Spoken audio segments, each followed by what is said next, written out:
Chief justice of Pakistan جناب justice Gulzar Ahmed کی الوداعی تقریبات جاری ہیں۔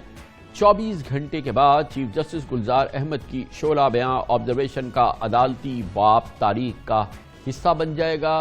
دور چیف جسٹس گلزار احمد اختتام پذیر ہو جائے گا۔ کل سبکدوش ہونے والے چیف جسٹس گلزار احمد کے اعزاز میں سپریم کورٹ میں فل کورٹ ریفرنس ہوگا۔ پرسوں صدر مملکت ڈاکٹر عارف علوی نامزد چیف جسٹس عمر عطا بندیال سے حلف لے لیں گے۔ چیف جسٹس گلزار احمد کے دور میں سپریم کورٹ میں زیر التوا کیسز کی تعداد میں 1/4 یعنی 25% اضافہ ہو گیا ہے۔ عدالت عظمیٰ میں ان کو ملنے والے 42,000 زیر التوا کیسز 53,000 ہو چکے ہیں۔ گویا سبکدوش چیف جسٹس کے دور میں پاکستان کے نظام انصاف کو کوئی بڑا فائدہ نہیں ہوا، انصاف تیزی سے نہیں ہوا، مقدمات کے انبار میں مزید اضافہ ہوا، اور یہ وہ سب کچھ ہوا جس کا انہوں نے حلف اٹھانے کے بعد سے کئی مرتبہ برملا اظہار بھی کیا۔ I, Justice Gulzar Ahmad, as Chief Justice of Pakistan, I will discharge my duties honestly to the best of my ability and faithfully. میرا ایک اور ایمبیشن ہے کہ لوگوں کی کوالٹیٹیو لائف بہتر ہو، لوگوں کے لیے بہتر انفراسٹرکچر موجود ہو ملک کے اندر۔ ہمیں ہمارا اختیار اس کا ہمیں بہت اچھی طرح اندازہ ہے اور ہم اس کو استعمال بھی کرنا جانتے ہیں اور کریں گے۔ ہمارے پاس سب سے بڑا مسئلہ جو ہے عدالت میں وہ پینڈنسی آف کیسز کا ہے۔ وبا کی وجہ سے ہمارے پاس پینڈنسی بڑھ گئی ہے۔ پینڈنسی کو بڑھا کے رکھنے میں کوئی فائدہ نہیں ہوتا، ہمیں لیٹیگینٹ سفر کرتا ہے۔ کراچی کے اندر تو ایسا پلنڈرنگ ہوئی ہے کہ آپ کو میں بتا نہیں سکتا۔ کسی طرح سے بھی کراچی شہر کھلا شہر ہو جائے، دوبارہ کھیل کے میدان تھے، جو باغات تھے، وہ دوبارہ ریسٹور ہو جائیں، بہت بہتر ہوگی لوگوں کی زندگی۔ یہ کہنا کہ 2 جج یا 3 جج یا 4 جج بہت بے خوفی کے ساتھ فیصلہ لکھا اور پھر ایسا انینڈو دینا کہ باقیوں نے خوف سے لکھا، ایسی بات نہیں کرنی چاہیے۔ یہ توہین ہے سپریم کورٹ۔ میں نے کبھی ایسا کوئی فیصلہ نہیں کیا جو میں نے کسی کے کہنے پہ کی ہوں، نہ کسی کی جرات ہوئی میرے کو کچھ کہنے کی آج تک۔ میں نے کسی کے ڈکٹیشن نہ تو میں نے آج تک سنی نہ دیکھی، آج تک کسی کی ہمت نہیں ہو ہمیں روکنے کی۔ ہماری عدالت جو فیصلہ کرنا چاہتی ہے فری ہے کرنے کے لیے اور کرتی ہے۔ I, Aisha A. Malik, as Judge Supreme Court of Pakistan. Credit کسی چیز کا نہیں ہے، ڈیزرو ٹو بیکم اے جج of the supreme court chief justice. یہ وہ تمام معاملات ہیں جو احاطہ کرتے ہیں جسٹس گلزار احمد کے دور چیف جسٹس آف پاکستان، اور یہ تمام معاملات آپ نے سنے، لیکن اس پروگرام کے ذریعے ہم یہ دیکھتے رہے کہ چیف جسٹس گلزار احمد کی عدالت نے کراچی کے معاملات پر تجاوزات کے خلاف یہاں پہ جاری سندھ میں جاری سرکاری کرپشن کے حوالے سے بہت بیانات دیے، آبزرویشن دیے۔ اس کے علاوہ بڑی تعداد میں تجاوزات کو منظم کیا گیا۔ گھر کئی سو خاندان، کئی ہزار خاندان بے روزگار ہو گئے۔ ایسے گھر جو کہ 40 سال پہلے باقاعدہ لیز ہو چکے تھے، ان کو بھی منظم کیا گیا۔ نسلہ ٹاور گرایا گیا۔ یقیناً برق گری، بری طرح سے برق گری بیچارے غریب عام کراچی والوں پر، لیکن وہ کرپٹ مافیا، وہ ارب خرب پتی مافیا جس نے کہ ان تجاوزات کو، ان ناجائز قوانین کو عام بنایا، ان پر عمل درآمد کرایا، ان کو کسی صورت میں بھی جو صحیح قانون تھا اس پہ عمل درآمد نہیں کرایا، اور اس کے ذریعے ارب خرب روپے رشوتوں میں کمائے، ان کے خلاف جسٹس گلزار احمد کی عدالت نے کوئی کارروائی نہیں کی۔ اس حوالے سے اس نظام کی اصلاح میں کوئی حصہ ان کا نہیں رہا۔ یہ بھی وہ معاملہ ہے جو یقیناً جسٹس گلزار احمد کی میراث رہے گا۔ اتفاق کی بات ہے کہ اس سال چیف جسٹس گلزار احمد کے بعد سپریم کورٹ کے 4 ججز اگلے 6 مہینوں میں ریٹائر ہوں گے، جن میں جسٹس قاضی امین، جسٹس مقبول باقر، جسٹس مظہر عالم میاں قیل اور جسٹس سجاد علی شاہ شامل ہیں۔ جسٹس گلزار احمد نے 21 دسمبر 2019 کو ملک کے 27ویں چیف جسٹس کے عہدے کا حلف اٹھایا، یعنی بطور چیف جسٹس آف پاکستان ان کی میعاد 2 سال 1 ماہ 12 دن پر مشتمل تھی۔ چیف جسٹس گلزار احمد نے جوڈیشل ایکٹیویزم کا سہارا لیے بغیر غیر قانونی تعمیرات اور تجاوزات کو ہدف بنایا۔ صاحب کیا جواب دیں گے آج ثانیہ APS پہ؟ چیف جسٹس گلزار احمد نے برسر اقتدار وزیر اعظم عمران خان کو بھی اپنی عدالت میں طلب کیا اور سانحہ APS کیس میں وزیر اعظم عمران خان کو لواحقین کے تحفظات ختم کرانے کا حکم دیا۔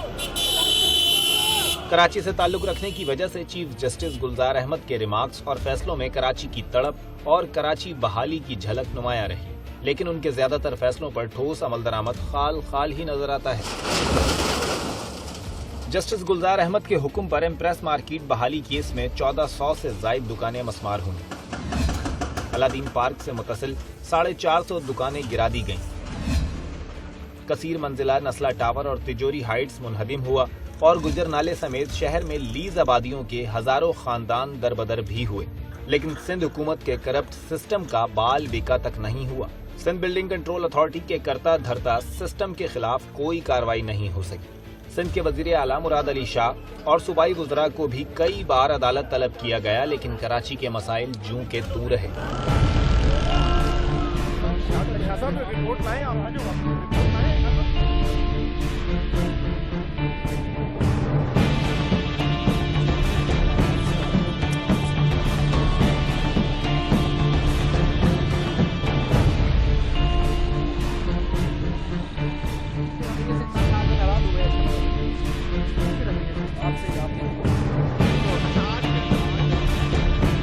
چیف جسٹس گلزار احمد نے عسکری پارک کو ایک ہفتے میں KMC کو تحویل میں لینے کا حکم دیا۔ کراچی کی ملٹری لینڈ اور کنٹونمنٹ ایریاز میں کمرشل سرگرمیوں پر بھی سخت فیصلے صادر کیے، جن میں چند احکامات پر عمل ہوا جبکہ بعض احکامات تاحال عمل درآمد کے منتظر ہیں۔ چیف جسٹس گلزار احمد کل اپنے آخری دن سندھ میں بلدیاتی اختیارات سے متعلق MQM کی درخواست پر فیصلہ سنائیں گے۔ چیف جسٹس نے یہ فیصلہ 26 اکتوبر 2020 کو محفوظ کیا تھا۔ بلدیاتی اختیارات کے لیے PTI اور MQM نے 2017 میں عدالت سے رجوع کیا تھا۔ چیف جسٹس گلزار احمد کی عدالت نے PTI کی درخواست الگ رکھتے ہوئے MQM کی پٹیشن پر فیصلہ محفوظ کیا تھا۔ سب سے اہم بات یہ ہے کہ ملک کی 74 سالہ تاریخ میں چیف جسٹس گلزار احمد کے دور کے اواخر میں ہی سپریم کورٹ میں پہلی خاتون جج جسٹس عائشہ ملک کی تعیناتی ممکن ہوئی۔ آئیے جائزہ لیتے ہیں چیف جسٹس آف پاکستان جناب گلزار احمد کے اس دور کو مورخ کیسے دیکھے گا اور آج کا مبصر اس کو کیسے دیکھ رہا ہے۔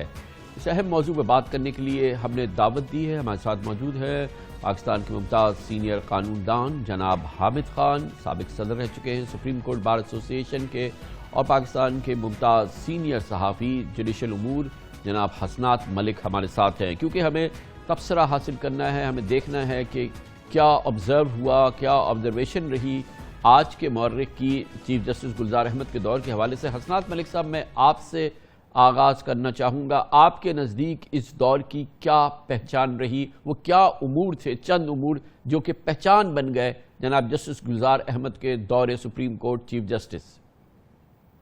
جی کامران صاحب، جو چیف جسٹس گلزار احمد تقریباً 2 سال چیف جسٹس رہے، اگر دیکھیں تو 2 معاملات میں ان کا جو ٹینور ہے وہ بہت زیادہ ڈومیننٹ رہا۔ ایک تو کرونا کی وجہ سے بہت زیادہ جو ایفیکٹ رہی پروسیڈنگ سپریم کورٹ کی، اور سپریم کورٹ میں جو کیسز ہیں وہ تقریباً ان کے ٹینور 11,000 کیسز بڑھ گئے۔ دوسرا معاملہ تھا جسٹس قاضی فائزہ کا کیس، جس نے ایک بڑی ڈیوائیڈ پیدا کی ججز کے درمیان میں، اور بڑی سویر ڈویژن نظر آئی ججز میں۔ ایون ججز کا بینچ کے دوران بھی ایک دوسرے کے ساتھ طلق کلامی رہی، فیصلوں میں بھی ایک دوسرے کے ساتھ وہ ایک کلام کیا ایک دوسرے کے ساتھ، تو یہ بڑا ان یوزول رہا۔ تو وہ جو ایک ڈویژن تھی اس کی جسٹس گلزار نے کوئی کوشش نہیں کی کہ وہ ججز کے درمیان جو ایک ڈویژن ہے اس کو خلیج کو ختم کیا جائے۔ فل کورٹ میٹنگ نہیں رہی ان کے دور میں، 1 یا 2 میٹنگ ہارڈلی رہی ہیں فل کورٹ جس میں ججز بیٹھ کے کوئی ایڈمنسٹریٹو معاملات دیکھیں۔ پھر اس کے بعد ان کا جو زیادہ فوکس رہا وہ کراچی میں اینٹی انکروچمنٹ ڈرائیو، یعنی جو تجاوزات کو ہٹانے کے حوالے سے ان کے فیصلے تھے، وہی میرا خیال ہے کہ اسی پہ لوگ ان کو یاد کریں گے، چاہے وہ گجر نالہ، چاہے وہ نسلہ ٹاور گرانے کے حوالے سے جو ان کے اقدامات تھے، چاہے وہ مسجد کے حوالے سے تھا، یا اور بھی جو اداروں کی حوالے سے ان کا تھا کہ جی جو انکروچمنٹ ہے وہ ختم کی جائے۔ تو وہ جو کراچی میں ان کی جو پروسیڈنگ رہی ہیں اسی پہ لوگ ان کو یاد رکھیں گے۔ لیکن اس حوالے سے وکلاء میں 2 آراء ہیں۔ حامد خان صاحب، آپ کیسے یاد رکھیں گے؟ ماشاءاللہ اتنا طویل آپ کا تجربہ ہے، 1 درجن سے زائد چیف جسٹس صاحبان کو آپ نے دیکھا ہے، ان کے دوروں کو، ان کے ادوار کا آپ نے بہت قریب سے آپ نے اس کو ڈیل بھی کیا ہے، اس کا آپ نے جائزہ بھی لیا ہے، اس دور کو، جسٹس گلزار احمد کے دور کو آپ کیسے یاد رکھیں گے؟ جی میں سمجھتا ہوں کہ گلزار احمد کا دور جو ہے چیف جسٹس میں بدترین ادوار میں سے ہے. اگر 3-4 بدترین اگر ہم ادوار دیکھیں تو ان میں سے یہ یقینی طور پر ہوگا، کیونکہ اس دور میں کام ہی کوئی نہیں ہوا ہے ایکسیپٹ کہ وہ کراچی میں انہوں نے کچھ بلڈنگیں گروا دی یا کچھ اور کام اس قسم کے کیے جو ان کی اپنی مرضی کے تھے. جہاں تک لوگوں کی شکایات کا تعلق ہے وہاں کیسز کی پینڈنسی بڑھتی چلی گئی، اور جو اہم کیسز تھے جن کے بڑے بڑے سالوں سے پینڈنگ تھے ان کا فیصلہ نہیں ہوتا رہا. مثال کے طور پر ایک میں آپ کو مثال دیتا ہوں کہ 2 سال سے مشرف کے خلاف جو سزائے موت کا فیصلہ تھا اس کو ہائی کورٹ سے جو بغیر جورسڈکشن کے سیٹ اسائڈ کرایا گیا، اس کے خلاف اپیل 2 سال سے پینڈنگ ہے، یہ لگا نہیں رہی. گلزار صاحب کی ایک خاصیت تھی جو شاید کسی اور چیف جسٹس سے نہیں تھی کہ وہ کیسز غائب کر دیتے تھے جو سینسٹیو اور اہم نیچر کے کیسز ہوتے تھے، جو یہ سمجھتے تھے کہ اس کیس کی وجہ سے کوئی ناراض ہو سکتی، اسٹیبلشمنٹ ناراض نہ ہو جائے، اس کی وجہ سے کوئی اور پاورفل ادارے ناراض نہ ہو جائے. وہ کیسز ہی غائب ہو جاتے تھے، وہ لگتے ہی نہیں سے سرے سے 2-2 سال 3-3 سال کہ وہ کیسز پڑے ہیں. اچھا حساس ملک صاحب یہ بتائیے گا کہ جو ہم یہاں سے اس پوزیشن سے ہم آبزرو کرتے رہے کہ مجموعی طور پہ وفاقی حکومت کو بلکہ دوسری حکومتوں کو بھی ایک امپورٹنٹ بات یہ ہے کہ دور چیف جسٹس گلزار احمد کسی بڑی مشکل کا سامنا کرنا نہیں پڑا، کسی تکلیف کا سامنا کرنا نہیں پڑا، کسی بڑی تکلیف کا سامنا نہیں کرنا پڑا، اور اس لحاظ سے یہ دور بالکل برعکس تھا جو ان سے پہلے چیف جسٹس آئے تھے جناب جسٹس ثاقب نثار. اس دور کے حوالے سے یہ ایک بالکل برعکس تھا. حکومتی رویوں کا اگر ہم دیکھیں یا فیصلوں کی ہم بات کریں یا احکامات کی بات کریں سپریم کورٹ کی جو کہ جسٹس گلزار احمد کی سپریم کورٹ تھی. جی بالکل، اس میں کوئی شک نہیں ہے کہ ایک ہارم لیس پبلک انٹرسٹ لیٹیگیشن رہی ہے. ایسا نہیں کہ 184(3) کے استعمال کر کے جوڈیشل اوور ریچ کی جائے یا ایگزیکٹو کے معاملات میں انٹرفیئر کیے جائے. یہ بالکل اس طرح نہیں ہوا. اگر کوئی ریمارکس آئے بھی تو آرڈر نہیں آئے. تو اس طرح پی ٹی آئی حکومت کو کسی طرح بھی کوئی پریشانی نہیں رہی. اس میں مین رول اگر کہیں تو اٹارنی جنرل خالد جاوید خان کا رہا. انہوں نے بڑی محنت کی، جو بھی معاملات جو بھی ڈائریکشن ہوتی تھی ان کو کمپلائنس کیا. جہاں تک سندھ گورنمنٹ کے حوالے سے بات ہے، ان کی جو فنکشننگ سے ان کے کنڈکٹ پہ سوالات اٹھائے گئے، ریمارکس دیے گئے، لیکن کوئی ایسا آرڈر نہیں آیا کہ جس سے کوئی سندھ گورنمنٹ کو بھی پریشانی ہو. تو اوورآل آپ دیکھیں تو ایگزیکٹو کے حوالے سے ایسا نہیں رہا کہ کوئی ایگزیکٹو کو پریشانی رہی ہو. خان صاحب، حکومت کو کسی بڑی تکلیف کا، کسی بڑی پریشانی کا، کسی ناگہانی حالات کا سامنا کرنا نہیں پڑا جیسا کہ پچھلے ادوار میں چیف جسٹس صاحبان کے ادوار میں مختلف حکومتوں کو کرنا پڑا. اس لحاظ سے پی ٹی آئی کے لیے کمفرٹیبل دور رہا. اس لحاظ سے کہ یہ ایک بہت ہی پرو اسٹیبلشمنٹ چیف جسٹس ثابت ہوئے. انہوں نے کوشش کی کہ حکومت کو خوش رکھیں، ایسے بینچز بنائیں جو کہ مرضی کے فیصلے دیں. اس قسم کے کام جو کیے ہیں اس سے ایک جو سب سے بڑا نقصان انہوں نے ایک سنگل نقصان کیا ہے وہ عدلیہ کی آزادی پر بہت بڑا حرف آیا ہے. عدلیہ کی آزادی کو سلب کیا ہے اس دور میں. انہوں نے بینچز جو ہیں ان کو بنانے کا طریقہ کار غلط اپنایا ہے. میں جو آپ کے جذبات اور آپ کے جو آبزرویشن ہیں اس دور کے بارے میں سمجھ رہا ہوں تو اسی کی ریفلیکشن ہے کہ جو بار کے ساتھ سازگار تعلقات نہیں رہے اس سپریم کورٹ کے جس کی سربراہی جناب جسٹس گلزار احمد کے پاس رہی. جی صحیح کہتے ہیں، بار کے ساتھ بھی ان کے تعلقات اچھے نہیں رہے کیونکہ بار کوئی اصولی موقف اختیار کرتی تھی، یہ اس کے نفی میں چلتے تھے. اس ساری وجہ سے انہوں نے ایک اور بہت بڑا نقصان کیا ہے. انہوں نے عدلیہ کو اندر سے ڈیوائیڈ کر دیا ہے. عدلیہ کو آپس میں تقسیم کرنے کا سہرا ان کے سر پہ ہے. آپ کے سامنے ہے جو بھی فیصلے ہوئے ہیں عدلیہ میں تقرریوں کے وہ 5-4 4-4 اس طرح کے ہوئے ہیں جس سے عدلیہ کو انہوں نے جوڈیشل کمیشن کو 2 حصوں میں تقسیم کر کے رکھ دیا ہے. استاد ملک صاحب، ہمیں یہ اندازہ ہوا کہ بار سے جسٹس گلزار احمد کی سپریم کورٹ کے تعلقات کوئی خوشگوار نہیں رہے. وہ شاید اور چیف جسٹس صاحبان کے ساتھ بھی ہوا ہو، لیکن یہ معاملہ اس لحاظ سے بہت اہم ہے کہ بار کے ساتھ چیف جسٹس صاحب گلزار احمد صاحب کے تعلقات، ان کی سپریم کورٹ کے تعلقات کوئی بہت زیادہ سازگار نہیں رہے. جی بالکل، اس میں کوئی شک نہیں کہ جو ججز کی اپوائنٹمنٹ، خاص کر سپریم کورٹ میں ججز کی ایلیویشن کے حوالے سے جو بار کا موقف تھا کہ جی سینیرٹی کی پرنسپل کو فالو کیا جائے، پھر سندھ ہائی کورٹ کے چیف جسٹس کے ایز اے ایڈ جج سپریم کورٹ میں تقرری کے معاملے میں بھی بار نے اختلاف کیا.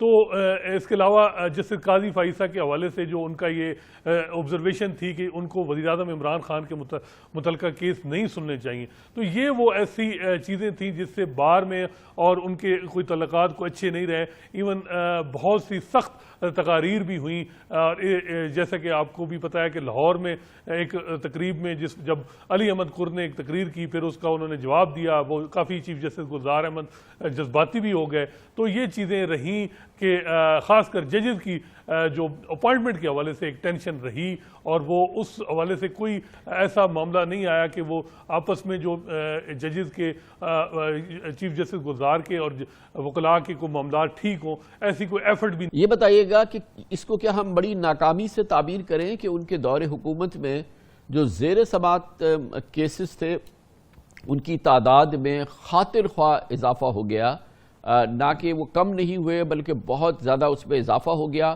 اور نہ ہی کوئی ایسا مؤثر نظام سامنے آیا جس میں آگے چل کے اس ڈھیر پر، یعنی کہ جو سپریم کورٹ کے لیے شاید سب سے تکلیف دہ پہلو ہونا چاہیے کہ زیر سماعت مقدمات جو ہے وہ بڑھتے چلے جا رہے ہیں، اور خود جسٹس گلزار احمد کے دور میں لگ بھگ کوئی 25% کے قریب بڑھ گئے. یہ کیا ہم اس دور کی ناکامی سے تصور کریں گے اس کو؟ جی بالکل، اس میں اگر یہ کہا جا رہا ہے کہ جی کرونا کی وجہ سے سپریم کورٹ میں کیسز کی جو ہے وہ تعداد بڑھی ہے، تو لیکن اس حوالے سے کوئی اسٹریٹجی بھی نہیں بنائی گئی، کوئی effective strategy, case management system نہیں بنایا گیا.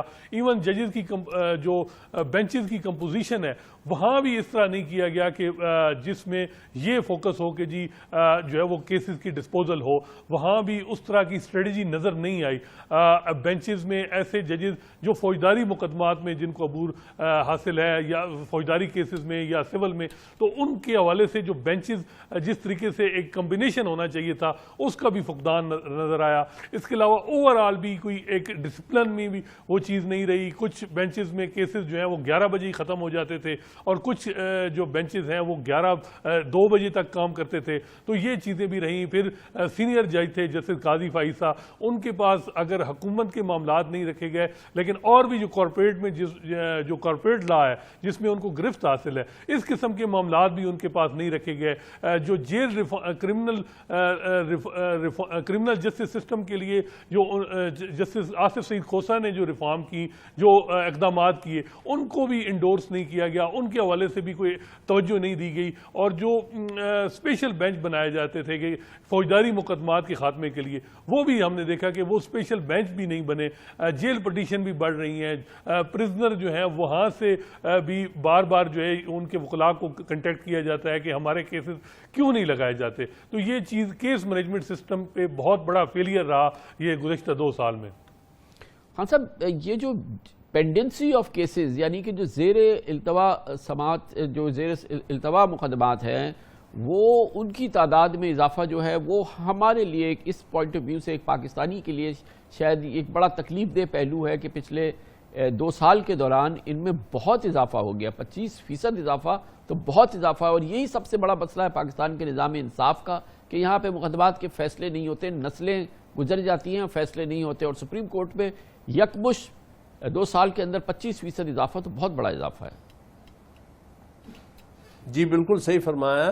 یہ بھی انپریسیڈنٹڈ ہے. میرے خیال میں ایک چیف جسٹس کے ایک نسبتاً چھوٹے دور میں، مطلب 2 سال کی چیف جسٹس تھی نا ان کی، اس دور میں اس قدر اضافہ ہونا پینڈنسی میں، یہ اس کی انیفیشنسی کا ایک بہت بڑا ثبوت ہے. اور اس کے ساتھ پبلک کو، قوم کو، عوام کو کس قدر نقصان پہنچا ہے، ان کے مقدمات کتنے التوا میں گئے ہیں، اور اس کی وجہ سے جو نظام کے اوپر لوگوں کا کانفیڈنس تھا وہ شیک ہو گیا ہے، اور ان کو اس بات کی لگتا تھا جیسے پرواہ ہی کیوں نہیں ہے کہ کیسز کی پینڈنسی بڑھتی جا رہی ان کو وہ اپنے ہی ایجنڈے پر چل رہے تھے. حالانکہ سارے ملک کے چیف جسٹس تھے، انہیں سارے ملک کی پینڈنسی کا احساس ہونا چاہیے. بڑی نوازش. جناب حامد خان حسنات ملک ہمارے ساتھ تھے اور ہم جائزہ لے رہے ہیں، اور یقیناً حامد خان صاحب کے جو تاثرات ہیں، جو ان کی آبزرویشن ہے، یہ ان کے ذاتی خیالات ہیں، ہمارا اس سے متفق ہونا ضروری نہیں ہے. یقینی طور پہ تنقیدی پہلو بہت سارے ہیں جو کہ اس دور کے حوالے سے ہیں، مگر اس میں کچھ اور پہلو بھی نکل سکتے ہیں جو کہ بہتری کے پہلو ہیں. جسٹس عائشہ ملک 72 سال میں پہلی بار سپریم کورٹ آف پاکستان میں خاتون جج کی اپائنٹمنٹ، یقیناً اس کا بہت بڑا کریڈٹ جناب جسٹس گلزار احمد کو جائے گا، اور کئی معاملات ہو سکتے ہیں. حسنات ملک نے اپنی ایک جرنلسٹ پوائنٹ آف ویو سے، جو کہ وہ روزانہ سپریم کورٹ کو کور کرتے تھے، انہوں نے اپنے خیالات کا اظہار کیا. ان سے بھی ہمارا متفق ہونا ضروری نہیں ہے، مگر یہ بہت ہی تجربہ کار خیالات تھے، یہ آبزرویشن تھی، اور اس سفر کا آغاز تھا کہ جو کہ اب جاری ہے. مورخ چیف جسٹس آف پاکستان جناب گلزار احمد کے دور کے بارے میں کیا کہہ رہا ہے، یہ اس کا آغاز ہوا ہے. آگے دیکھتے ہیں آگے یہ کس طرح سے رخ اختیار کرتا ہے.